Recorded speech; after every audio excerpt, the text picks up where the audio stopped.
Sam, Yo. did you hear Spotify deleted 75 million songs from the platform because they were AI? Are you serious? Do you trust them now? I mean, no, but maybe a little more. Just a little more, not much. But ultimately, no. Pretty much. That's my point.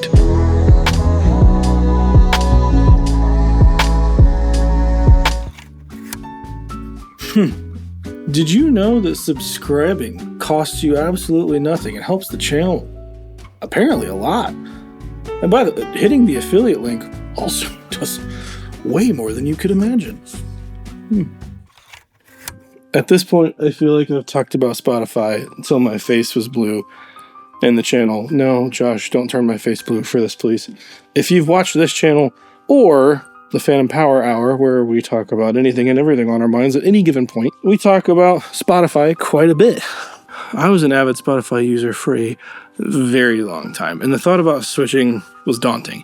I've tried to talk my friends into switching. There's a few reasons. You can get mad at any number of things, right? You can get upset that it's one of the more expensive platforms to use that delivers you the worst consumable file. You can be upset with that. You can be upset with their CEO as maybe somebody you don't get along with, or maybe somebody you don't agree with politically. You can get upset with Spotify revenue is making it into creating AI drone bots for war. I don't know how true that actually is. I hope it's not true, but I've seen people get upset about it. So you can get upset about any number of those things. Me, I'm more meek. Is meek the right word? I don't know. I'm more petty, I guess. It's the cost. Like, if you're gonna charge what you charge, provide me the best possible service. And for the longest time, it was getting really frustrating because even before like AI stuff really took off, it was pretty obvious they were pushing AI material on the platform, even when it really sucked. I mean, it still sucks. AI is pretty easy to spot if you know what you're listening for. They were pushing that for a very long time. They were making it harder to playlist. They were pushing their own things to make their own revenue, all the while paying artists less. Spotify is not a conducive place to grow one's career. I would also argue, even from a listener standpoint, it's not a good place to find new music. One, when you know that there were so many talks back and forth about this person got squashed in the algorithm while this artist was pushed heavily. And in some cases, those were actually AI playlists generated. This is not a video about AI. By the way, today's video is sponsored by me.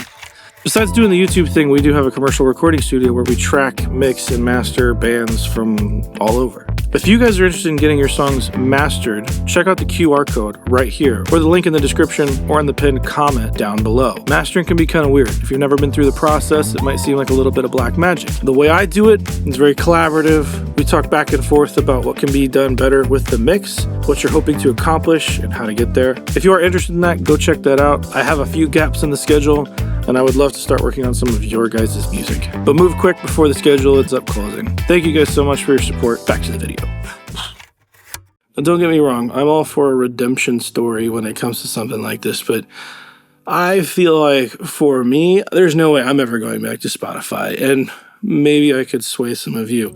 I think about it when I talk to some of my best friends who still use Spotify. The thing that they're afraid of is losing their playlists. Trust me, you will find just as good things. And there are multiple playlist migration tools that you can use. For the ones I'm unaware with, put them in the comments down below. If you've made the jump from Spotify to something like YouTube Music, Apple Music, anything, what was it? Why? What drove you to the switch, and how do you feel after? Personally, I do not miss Spotify in the least.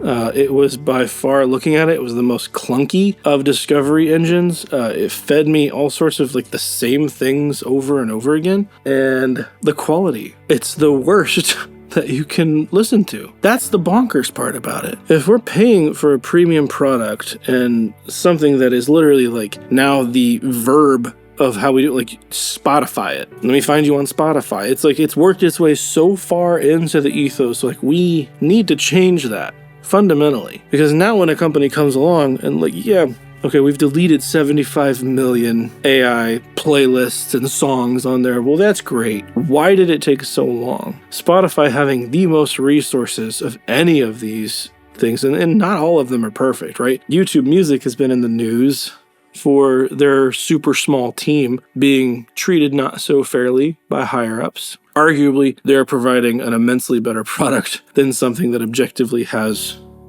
way more resources at its disposal. But who's correct here, and why would it even matter, ultimately? Like, you could claim music ownership is long dead, and I'd probably agree with you.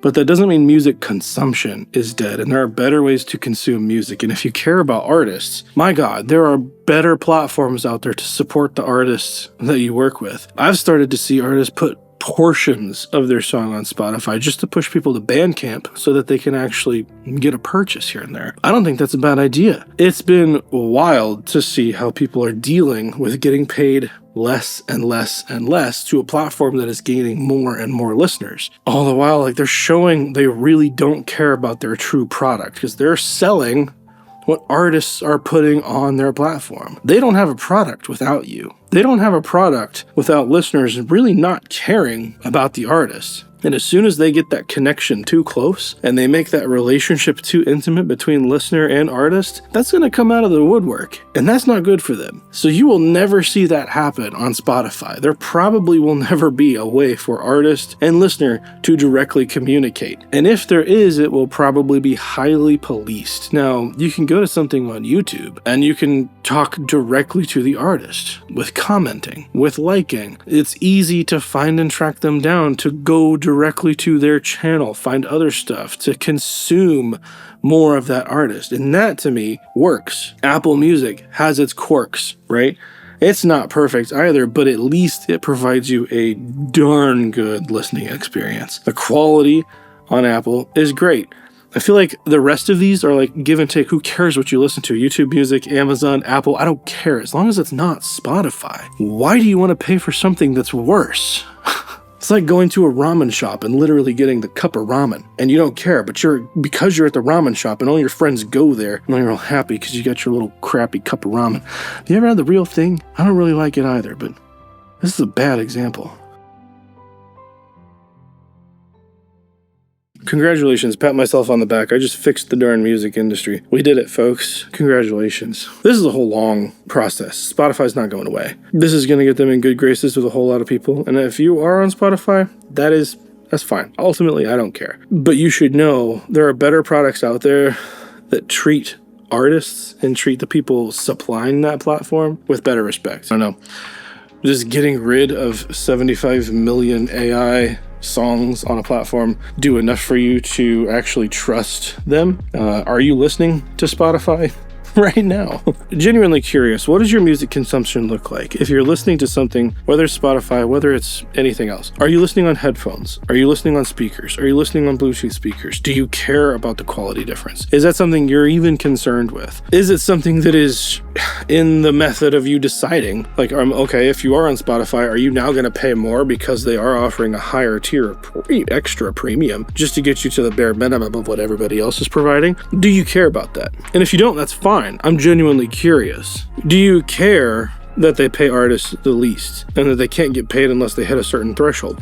Does that even come into your thought process? And this is not me calling you a bad person. This is not me calling you out. This is me legit asking the question, because I think this is more about where the music industry is and possibly where that fan band relationship is than ultimately what stream platform you're listening to. Anyway, guys. Also, last question for those who stuck around, because you're probably OGs. I'm toying with an idea. The channel has been called Recording Studio Loser for years. Should we change it? I've had multiple people tell me to change the name to something like Recording Studio Journey. I like the name Recording Studio Loser. Keeps me grounded. I recognize that some people might think it's a bash at them. I don't intend it that way at all. It's a bash at me. Like, this is a loser is kind of like poking fun at yourself and realizing that you always have something to learn. And that's the idea. Recording Studio Journey, I kind of see the appeal, but it kind of loses the personality for me. What do you think? Let me know in the comments down below. I'll say it, at least for now, Resident Loser Jeremy. I'll see you in the next one.